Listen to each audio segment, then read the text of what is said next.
La radio des Français dans le monde présente le dossier spécial Les ados et l'expatriation, parrainé par Expat Students, le spécialiste des candidatures pour les universités au Royaume-Uni, en Europe et au Canada. S'entourer d'experts pour répondre à cette grande question, où est la place de l'ado en expatriation? Eh bien, c'est chose faite avec les experts d'Expat Pro et j'accueille Géraldine Bilodel qui est à Bruxelles au moment où on se parle, à la tête de l'école de Géraldine depuis 2021. Bonjour Géraldine. Bonjour Gauthier. Content de faire ta connaissance, c'est la première fois qu'on se parle, on aura l'occasion de revenir plus en détail sur ton parcours. Un petit mot de présentation pour nos auditeurs. Qui es-tu? Où es-tu? Que fais-tu? Qui je suis? Donc, je suis Géraldine, expatriée depuis maintenant 7 ans. Depuis 3-4 ans, donc, j'ai créé l'école de Géraldine, une école qui accueille les petits expats qui souhaitent poursuivre l'apprentissage du français au travers de tout au long de leur expatriation. Et c'est dans ce cadre, avec eux, mais aussi avec tes propres enfants, que tu as pris en otage pour ce dossier spécial. Tu as mené ta petite enquête, tu as fait tes petites interviews. Question d'avoir un peu leur ressenti. C'est vrai que c'est pour ça que le dossier spécial sur les ados existe. C'est pas forcément eux qu'on écoute, et en tout cas, c'est pas à eux qu'on demande leur avis. Non, c'est vrai. Les départs, un départ en expatriation, la décision est prise par les parents, bien évidemment. Après, libre à eux d'en discuter avec leurs enfants, leurs ados, et de préparer au mieux ce départ en écoutant ce qu'ils ont à dire. Et puis, de pas omettre de les écouter parce que ce serait un petit peu dommage. Ils font partie de la famille et une expatriation, c'est une vie complète. Toute la famille qui part. Voilà, c'est pas que les parents ou celui qui va travailler. Elle est réussie ensemble en fait. Alors Géraldine, on va commencer par le début. On sait qu'on va s'expatrier. Peut-être une bonne idée, aller faire un voyage de repérage tous ensemble en famille. Oui, ça peut être une très bonne idée, effectivement, d'aller découvrir un peu toutes les richesses du pays, de la ville dans laquelle on va habiter, découvrir les quartiers, ou essayer de se projeter un petit peu, et puis vraiment découvrir toutes les richesses que peut apporter cette nouvelle expatriation. Mettre un maximum de bonnes ondes et de bonnes intentions dans ce voyage pour que les enfants puissent après, plus facilement se projeter. Par contre, on peut avoir le mauvais côté de la face, c'est qu'on se retrouve face à quelques angoisses, que l'ado puisse voir que toi-même tu as une angoisse, que l'ado découvre qu'il y a beaucoup de choses qui vont changer. À la limite, ce voyage de repérage peut aussi être un problème. Alors, je sais pas s'il peut être un problème, mais oui, il peut soulever des questions, bien sûr. Il peut amener un peu d'anxiété ou d'angoisse, mais justement, ça permet d'en parler, de mettre le sujet sur la table. D'accord. Et d'ouvrir cette communication-là, d'ouvrir la parole et vraiment de pouvoir en discuter, mettre carte sur table avec ses enfants, avec ses ados. Donc, même si ça soulève quelques doutes ou quelques questions, finalement, c'est très bien. C'est l'occasion d'en parler. En amont. Mmh. C'est l'occasion d'en parler, exactement. Donc, c'est bien de provoquer ces occasions, en fait. De toute façon, on va le dire plusieurs fois, communiquer, c'est important. Hein. Ah oui, c'est important, c'est primordial, que ce soit avant, pendant, après, tout au long de l'expatriation, bien sûr. Alors là, on va partir. Il y a un truc à ne pas louper, c'est faire les adieux, dire les au revoir aux gens qu'on va laisser en France, parce que il faut que ça marque le coup un peu. Exactement, il faut que ça marque le coup, que ce soit les parents. Parce que souvent, les parents font une fête d'adieu, une soirée d'adieu, et puis les enfants un peu moins, on y pense moins. Clairement, dans mon cas, moi, je n'y avais pas pensé, et c'est important parce que ça permet de marquer un peu ce départ. Au revoir, on se reverra, mais on peut écouter, on peut aussi demander à ses proches, à ses amis, qui nous écrivent une lettre. Ça c'est revenu dans la bouche de certains pour dire un petit peu une lettre d'amitié, ce qu'on a aimé faire ensemble. Donc c'est dire au revoir à ses amis, à sa famille, mais aussi aux lieux dans lesquels on a passé des bons moments. C'est important, ça fait vraiment partie du processus un peu de transition. Une fois arrivé sur place, tout va changer. Souvent, la langue change, le système scolaire change. Tu disais même parfois simplement la taille de l'établissement. On peut être en France dans un petit lycée tranquille de banlieue et se retrouver dans une grande capitale qui a un autre visage. Ça peut faire flipper tous ces changements. Oui, exactement. C'est encore d'autres changements. La langue du pays qui peut être différente de la langue de scolarisation, qui n'est pas la même langue qu'en France. Une école différente avec des tailles différentes, un nouveau système scolaire, et l'ado, il va faire face à une difficulté. Ici, c'est comment s'intégrer quand on parle pas la langue, comment se faire des amis quand on parle pas la langue, comment comprendre ce que les professeurs attendent de nous. Et puis, il y a aussi la relation élève-professeur qui peut d'un système à un autre. Quand on part du système français, qu'on arrive dans le système IB, par exemple, dans les écoles internationales, eh bien, l'approche est complètement différente et donc on peut ne pas avoir envie de se confier trop à nos professeurs quand on est dans un système IB parce que c'est pas ce qu'on ferait dans le système français alors que c'est possible dans le système IB. Voilà. Et je dirais que encore une fois là, le rôle du parent, ça va être d'écouter, d'accompagner au maximum, de discuter aussi avec les professeurs de la nouvelle école. Toujours établir un lien et puis dire que ça prend du temps. Rassurer. C'est normal que ce soit difficile au début, c'est normal que les repères soient chamboulés.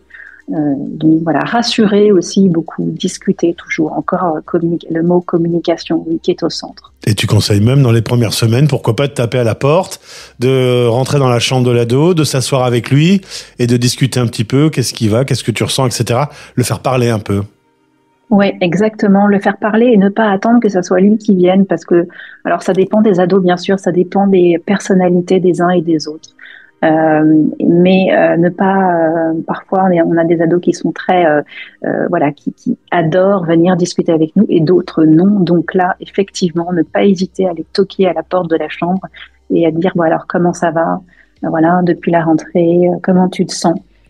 Et de partager aussi ses propres difficultés ou ses joies et ses difficultés, les deux aussi, en tant que parents. Parce que quand on arrive dans un nouveau pays, nous aussi, en tant que parents, eh bien, on découvre et on peut découvrir ensemble ce nouveau système scolaire qui parfois nous laisse un petit peu sans voix. Nous, on a besoin aussi d'un peu de temps pour comprendre comment le pays fonctionne, l'école fonctionne et voilà. Donc c'est-à-dire que si je vais dans ton sens, si soi-même on a quelques inquiétudes et on a quelques stress, faut pas hésiter à partager le fait avec l'ado que moi aussi il y a des trucs qui me vont pas bien et que j'ai un peu de mal pour se mettre à niveau, tu disais. Oui, se mettre à niveau de l'enfant, du jeune, de l'ado, ne pas arriver un peu en fanfaron en disant non, moi tout va bien. Bien évidemment, c'est certain que les parents ne font pas ça, mais de temps en temps, juste on se rend pas compte, on est dans notre quotidien de parents et se mettre à niveau de ses enfants, de s'asseoir à côté d'eux et de partager, ses difficultés, ses doutes.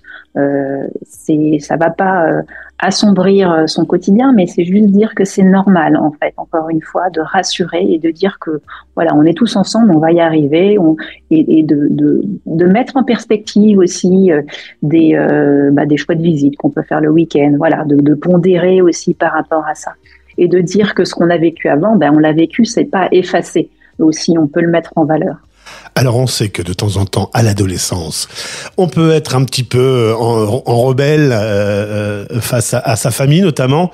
Si on n'arrive pas à établir de communication, si l'ado dit « tu sors de ma chambre, j'ai pas envie de parler », là, tu conseilles clairement de se faire aider assez rapidement ?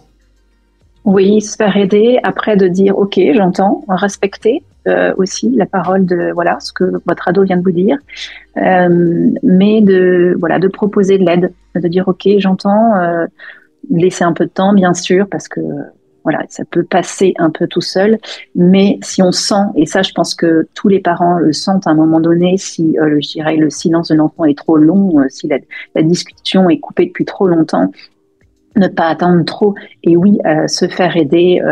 Il y a des accueils francophones dans bon nombre de villes, bon nombre de pays. Donc, ne pas hésiter à aller toquer à leur porte et de trouver un thérapeute, ou si c'est pas un thérapeute, ne serait-ce qu'un autre parent qui est là depuis plus longtemps. Voilà. Mais ne pas rester seul, oui. Et puis, pour finir avec une note positive, rappelez que le défi principal, c'est de se faire des nouveaux amis. Donc, mettre tout en circonstances positives pour que ça puisse se faire. Club de sport, la musique, autour de ses passions. Pas hésiter à exagérer un peu son côté passion pour l'inclure dans des groupes. Exactement, oui. C'est-à-dire que si l'ado avait une activité qu'il adorait dans le pays précédent ou en France, essayer de tout faire pour que cette activité perdure dans le nouveau pays, pour que même s'il ne parle pas la langue encore du pays, qu'il se retrouve avec ses autres ados dans ce sport-là, que ce soit, je sais pas, le foot, le rugby, la voile, peu importe, ou autour d'un instrument de musique, parce que ça permet vraiment d'avoir une continuité, en fait.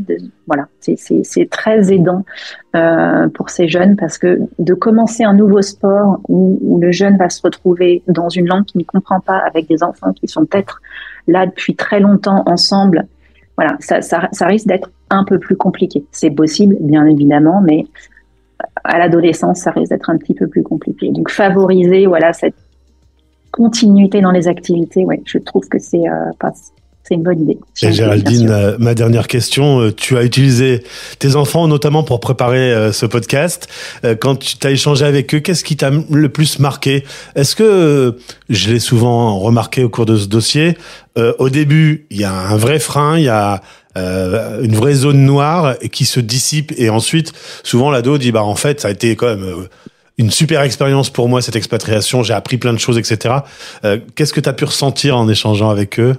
Alors, ce que j'ai ressenti, c'est que j'ai fait parler ma fille qui a aujourd'hui 22 ans et qui, à notre première expatriation, en avait 14, et son petit frère qui, à l'époque, en avait 11 et qui en a 18 aujourd'hui.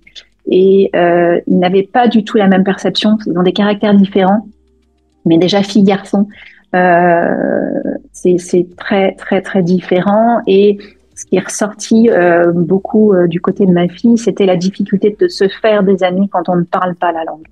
Et la différence aussi de perception, de référent de ses professeurs. En fait, avec ses professeurs en France, c'était une relation très, qu'on connaît un petit peu caricaturale du système scolaire français. Donc c'est le prof qui donne les leçons, on ne va pas exprimer ses émotions. Et ce qui n'est pas le cas dans le système AMI.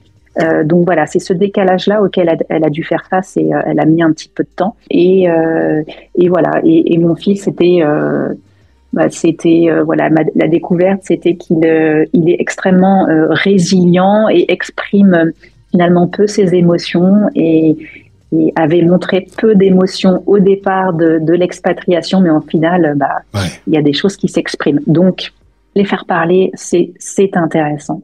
C'est ce qu'on retiendra de cet échange. Voilà. Communiquer, c'est important. Parler, prendre le temps de s'intéresser à eux et à leur quotidien. Merci beaucoup, Géraldine. Pour en savoir plus sur l'école de Géraldine, je vous invite à écouter le podcast qui t'est consacré. Au plaisir de te retrouver, du coup. Merci beaucoup, Gauthier. Les ados et l'expatriation, en partenariat avec les experts du réseau Expat Pro. Dossier parrainé par Expat Students, le spécialiste des candidatures pour les universités au Royaume-Uni, en Europe et au Canada. expatstudent.fr